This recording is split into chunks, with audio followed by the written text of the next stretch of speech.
Avui, després d'intensos dies de pluja, la imatge la trobem a la desembocadura de rius. Tones de fem i canyes s'amuntonen a les platges. Ara torna la polèmica del per què, si abans de la temporada de pluges els llits dels rius haurien d'estar nets. A Cullera, on desemboca el Xúquer, està Josep Puigades. Josep, bon dia.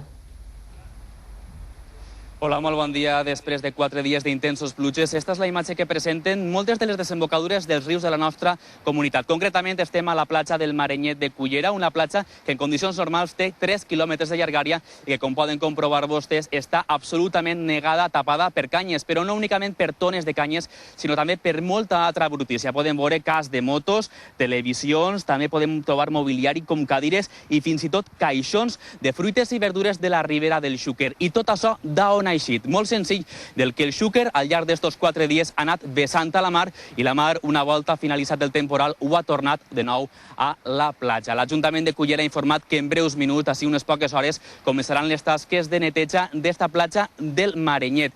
I salta de nou la pregunta del per què, prèvia a la temporada de pluja, a on estava tota aquesta brutícia, totes aquestes canyes i tota aquesta altra brutícia. Molt senzill, estava al llarg del llit del riu Xúquer. Moltes d'aquestes canyes, vostès saben que el que fan és parar la força de l'aigua i evitar moltes destrosses, però també aquestes canyes, acompanyades de brutícia, fan que quan l'aigua passa per llocs estrets facin de paret i eviten que l'aigua seguisca el seu transcurs natural del riu, i això fa que faça regolf i es neguen les parts altes del riu, provocant així inundacions. Esta és la imatge que es viu així a la platja del Marenyet de Cullera.